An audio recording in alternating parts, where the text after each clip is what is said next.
Assalamualaikum warahmatullahi wabarakatuh. Pesugihan merupakan salah satu tradisi yang cukup melekat di masyarakat Indonesia, yang tujuannya untuk memperoleh harta kekayaan tanpa harus bekerja keras. Dalam prosesnya, setan atau jin yang diajak bekerja sama biasanya akan meminta tumbal nyawa manusia, baik itu orang lain yang dijadikan tumbal, keluarga sendiri, atau pelaku pesugihan yang menawarkan dirinya menjadi tumbal langsung, seperti cerita yang akan kita dengar kali ini. Mari kita mulai ceritanya. Tumbal pesugihan tali pocong.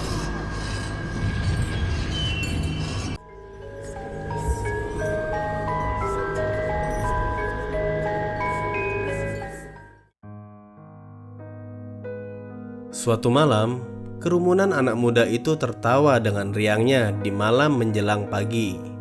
Sesekali mereka mengucapkan kata-kata serapah sebagai candaan. Satu orang memainkan gitar, diiringi dengan nyanyian anak muda zaman sekarang. Sesekali, lelaki yang memakai kacamata mengabadikan momen kebersamaan mereka lewat akun Instagram story miliknya. Jam menunjukkan pukul 1 dini hari. Warung soto milik Bu Sri tetap dipenuhi pengunjung. Sebenarnya, warung itu bisa dibilang baru di kawasan tersebut. Namun setiap harinya, pengunjung selalu memadati warung Bu Sri hingga pagi hari. Tak berselang lama, tiba-tiba seseorang dari kelompok anak muda itu teriak, "Woi, lihat, apaan ini?" ujarnya dengan kaget sambil menatap layar HP miliknya. Kelima temannya yang lain lantas berhenti dari kegiatan dan menghampiri lelaki yang memakai kacamata itu. "Gila, itu yang di belakang lu apaan?" teriaknya. Ternyata mereka ketakutan dan bingung karena dalam video yang ditangkap terlihat sosok makhluk yang dibalut dengan kain berwarna putih dengan ikatan di kepala serta wajah datar berwarna hitam. Makhluk tersebut melayang ke kiri dan kanan seperti memperlihatkan warung makan Bu Sri. Diyakini sosok itu adalah pocong. Karena suara yang gaduh, Bu Sri menghampiri dan menanyakan apa yang sedang terjadi. Setelah tahu apa yang terjadi, ia kaget. Mengapa penampakan tersebut bisa ada di warungnya?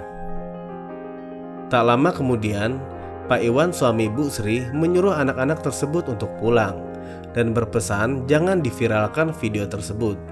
Cukup hanya mereka yang tahu. Sejak kejadian itu, Ibu Sri tidak bisa tidur. Kadang ia merasa bulu kuduknya berdiri saat mengingat kembali penampakan di video pelanggannya. Sebenarnya, ia tidak ingin percaya dengan hal-hal gaib seperti itu. Namun apa yang dilihatnya sangat jelas di dalam video. Terlebih sikap Pak Iwan yang tiba-tiba berubah seperti takut jika orang-orang tahu kalau ada penampakan pocong di warungnya. Malam itu pun Pak Iwan tidak kembali ke rumah, entah kemana. Ibu Sri pun juga tidak tahu. Keesokan harinya, warga kampung Maruya digegerkan dengan salah satu makam warga yang telah berantakan, seperti ada yang menggali makam tersebut. Anehnya, seluruh bagian dari tubuh mayat tersebut lengkap, kecuali satu, yaitu tali pocong yang diikat di atas kepala.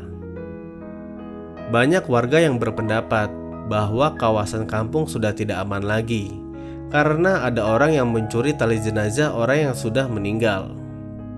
Mereka meyakini pencurian tersebut dilakukan untuk sesuatu yang tidak masuk akal atau ilmu hitam. Saat itu terlintas di benak Bu Sri, siapa yang melakukan pencurian tali pocong tersebut? Apakah ada hubungannya dengan rekaman video di warungnya? Apalagi jarak waktunya tidak terlalu jauh. Tapi apakah mungkin? Saat terdiam melamun, tiba-tiba Pak Ahmad datang menepuk pundak Bu Sri. "Sri, saya mau ngomong. Saya sudah lihat video anak muda malam itu yang direkam di warung kamu. Maaf, tapi kamu jangan tersinggung. Apa kamu menggunakan pesugihan untuk penglaris?" tanyanya. Sontak Ibu Sri bangun dan marah kepada Pak Ahmad. Yang benar saja, bahkan terpikirkan untuk berbuat seperti itu juga tidak pernah, katanya dengan kesal kepada Pak Ahmad. Pak Ahmad lantas memberitahu Sri dengan tenang jika ada warga yang melihat suaminya seringkali datang ke area makam di malam hari. Warga mencurigai jika suami Bu Sri lah dalang dari pencurian tali jenazah. 1-2 kali dijelaskan, Bu Sri masih belum terima hingga ia mengingat kejadian itu. Saat ingin mencuci pakaian suaminya, ia kesal karena celana dan baju Pak Iwan seringkali kotor dipenuhi dengan tanah merah seperti dari kuburan. Namun saat itu ia tidak terpikir ke arah sana. Bu Sri lantas menarik nafas, menenangkan diri dan menerima masukan dari Pak Ahmad. Saya hanya mengingatkan sebelum terlambat. Jika suamimu benar melakukan pesugihan, tolong dicegah sebelum warga yang langsung menangkap basah suamimu, tegasnya. Malamnya, Bu Sri memperhatikan gerak-gerik Pak Iwan suaminya. Ia tidak ingin suaminya tahu kalau ia mencurigai apa yang diperbuat suaminya. Bu Sri memberanikan diri untuk tahu apa yang sebenarnya terjadi. Ia pura-pura tidur, padahal Bu Sri ingin mengikuti kemana suaminya pergi. Waktu menunjukkan pukul 1 dini hari. Bu Sri mengambil jaket lusuhnya dan sendal jepit di belakang rumah.